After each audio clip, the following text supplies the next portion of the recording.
Go to London now and let's speak to Shashank Joshi, who is a defence editor at The Economist. Welcome to the programme.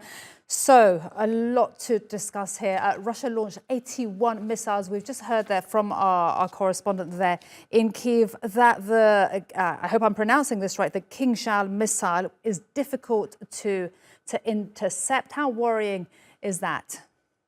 Well, it's worrying insofar as the Kinzhal is a hypersonic missile. It travels very fast. It's difficult to intercept because its terminal velocity, the speed at which it enters approaches the target and strikes, is extremely fast, and therefore achieving detection early, spotting where it's coming from, which direction it's coming from, is very hard. Mm-hmm. The good news, if you will, is that Russia has very fewer Kinzhal missiles than it does things like Iskander missiles or even Iranian-made drones. So it has to be very judicious, very sparing in how many of the Kinzhal missiles it uses. It really has to focus on priority targets, strategic targets, the most important targets, and its intelligence is also quite limited in terms of hitting moving targets. So Russia tends to focus on static sites like command posts or buildings or warehouses and so on. So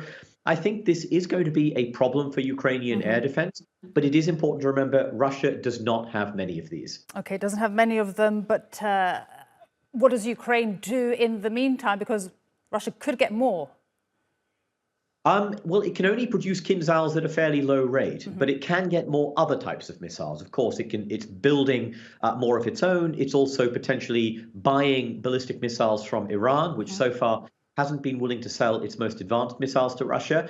What Ukraine has to do is effectively build what we would call a layered air defense system. And what that means is you don't just have an air defense system that can shoot down a small, slow, low-flying drone, but you also have to have ones that can shoot down fast-moving missiles like Kinzhal. You have to have different types of interceptors for different types of threats. So, for instance, the German-made IRIS-T SLM is highly effective against Russian cruise missiles, but it wouldn't be effective against Kinzhal.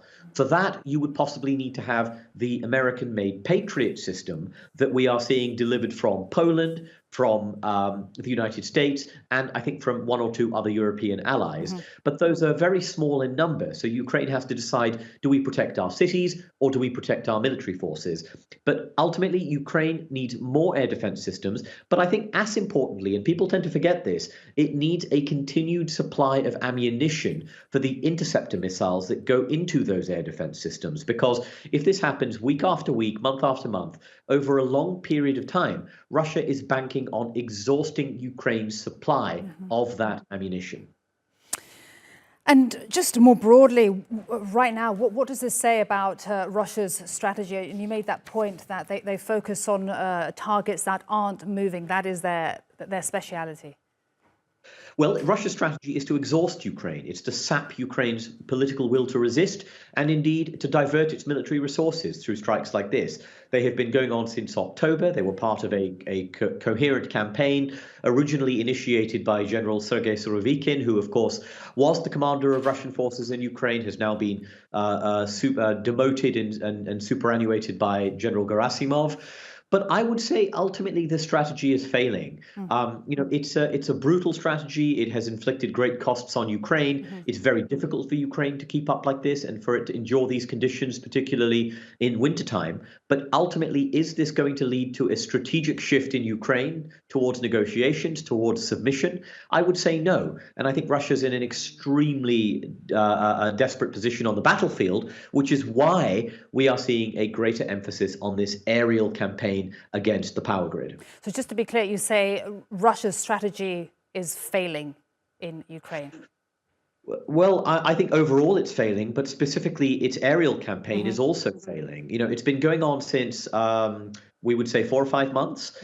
We haven't seen a fundamental change. If anything, the pace and intensity of Russian strikes is falling off. They had hoped to be able to hit every Monday, every week, to prevent the Ukrainians from being able to rebuild and repair the power grid, to keep them continuously fixing it.